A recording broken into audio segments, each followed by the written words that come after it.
Aba, 1992. Anong taon yun? Ano yun? Sa 30 na. 30 years? 1992 eh. Ano na tayo ngayon? 2026. O tama, 30 years na pa. Hindi, Mahigit. ano pa talaga ang dahilan? Bakit hindi ka ulit? Ay, kasi, May sarili kang hindi, kasi itong namatay na asawa ko, wala na akong makikitang ganun. Kasi kagaya nung sinabi niya sa akin na yung kantang meron siyang kinanta na ano ba ito dahil sa'yo nais kong mabuhay dahil sa'yo hanggang mamatay dapat mong tantuin wala nang ibang hilig puso ko tanungin ikaw at ikaw din dahil sa'yo ako'y lumigaya pagmamahal ay alayan ka kung tunay man ako ay lipinin mo ang lahat sa buhay ko dahil sa'yo.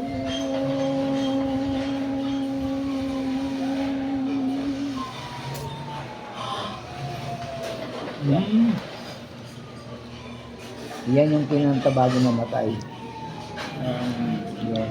Nanay ng anak ko. Alam mo kung saan namatay? Kung meron lang video, baka sabihin nyo, parang nagkukwento lang ako. Pero namatay sa kandungan ko. Tapos, ang pastora, yung sinasabi ko na namatay din sa Anguno, yung pinunta natin noon, nandun siya. Ayun, nakasama. Alam mo, sabi sa anak ko, umiiyak yung anak ko eh. Mama, wag mo akong iwan. Tapos sabi nung mama niya, malayo na anak ang aking pupuntahan. Tapos biglang, huwag mong pababayaan si papa niya. Huwag mong pababayaan si papa niya. 2 beses. Tapos nung nabanggit niya yun, doon ako nakakita kung paano ang tao namatay pa. May tumunog na nalagutan. Kaya hindi man lang siya naghirap. Kaya nakadilat na ako na nagtang.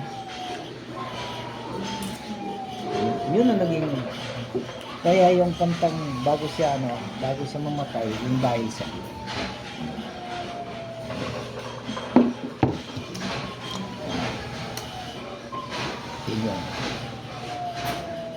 Kaya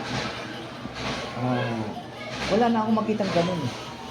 Saan ko makakita ng isang babae na marunong gumawa, mag-ayos ng bahay, marunong magputol ng kawayan, marunong masipag. Wala akong makikitang ganun. Kumbaga, saan ako makakita ng ganun na uuwi ka, pupunasan yung likod mo. Dahil alam niya, ayaw niya ako napapawisan. Tapos, kakain ako. Siya lahat ang nag-ano. Pero mo, wala na ako nakikita ng ganun. Kaya sabi ko, siguro, tanging Diyos, ang Diyos na lang ang magbibigay sa akin. Kasi nakalagay naman sa Biblia, ang mabait na asawa ay galing sa Diyos. Nandun nakasulat sa Biblia. Kaya yung pinangawakan ko na hanggang ngayon, hindi maalis sa isipan ko. Kaya siguro, ang dami nagtatanong, bakit hindi pa ako nag-aasawa? Sabi nga, ang dami nagtatanong, bata ka pa. Sabi niya na sa akin. Wala akong nakikita ng katulad niya. Kaya dahil... May sinasabi, Brother George, sa Biblia, sa Isaiah 43, verse 18.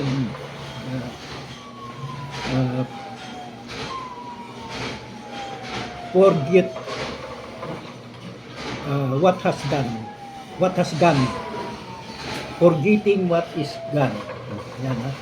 Ang sabi doon, forgetting what is gone, and do not dwell the past. Alalahanin pa. Uh, Yung mga nakaraan. Kalimutan daw yung kalimutan daw yung nagdaanak. At magpanibago. Oo. So biblical naman yung Brother George. Hindi yan sa iyo, opinion mo yan. Pero pagka may nababasa tayo, bakit sinulat yan? Bakit, anong ibig sabihin niya, bakit sinulat yan? Kung ano daw yung mga nangyayari sa panahon natin na nakaraan, wag mo nang dibdibin yan. Kasi yun talaga kalooban ng Diyos. Kaya yung asawa natin, katulad ko, ayun, gustuhin ko man na mabuhay si mama, gustuhin ko man na makasama ko pa siya. Hindi. Ito na yung kalooban ng takda. Hindi na sa amin, hindi na sa sarili natin yan. Kasi naniniwala tayo na ang buhay natin ay galing sa Diyos. So siya rin ang may takda, siya rin na ano. Kaya isinulat ni Isaiah yan dahil para i-extend pa ang ating mga yung kung ano yung plano ng Diyos. So pag dinugtong ko yung kwento ni Abraham, Brother George, ang kwento ni Abraham, may pangako ang Diyos sa kanya. Anong pangako ng Diyos sa kanya? Gagawin kitang the great nation. Yan, di ba? Nababasa natin yun. Gagawin kitang yung malaking bansa. Ngayon, itong problema sa pangako ng Diyos kay Abraham. Gagawin mo akong malaking bansa. Bakit hindi ako nagkaanak?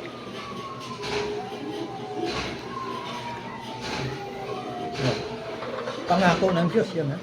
Salita ng Diyos yan kay Abraham. Inaantay ni yun? Ni Abraham. Yung pangako ng Diyos sa kanya. So, dahil sa matagal na panahon, hindi sila nagkaanak. Para yung pangako na yon magkaroon lang ng katuparan. Ang ginawa ni Sarah, yung asawa ni Abraham, ibinigay yung yung kanyang katulong. O di nagkaanak. Ayan. Yung magkaanak, kilala naman natin kung sino yung anak niya. Si Ismael. Doon sa katulong ni Sarah. Ngayon, nung nagkaanak siya, ito ngayon, iniinggit si Sarah nung kanyang katulong. So, ako nagkaanak, ikaw hindi. Parang gano'n. Pero ang kay Abraham, iniisip pa rin niya, Brother George, paano ako magiging dakilang bansa? Iisa lang naman anak ko, hindi pa galing sa misis ko. Kasi baog. Ngayon, sa tagal na panahon, ilang taon na si Abraham? Daang taon na. Bago pa lang nagkaanak si Sarah. So, ang kanyang anak, si Isaac,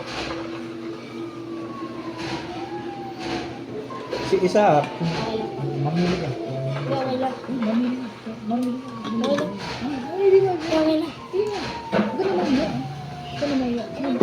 O di dalawa lang yung kanyang aking anak. Paano yung pangako ng Diyos na gagawin siyang the great ano, nation? Walang pag-asa para naman.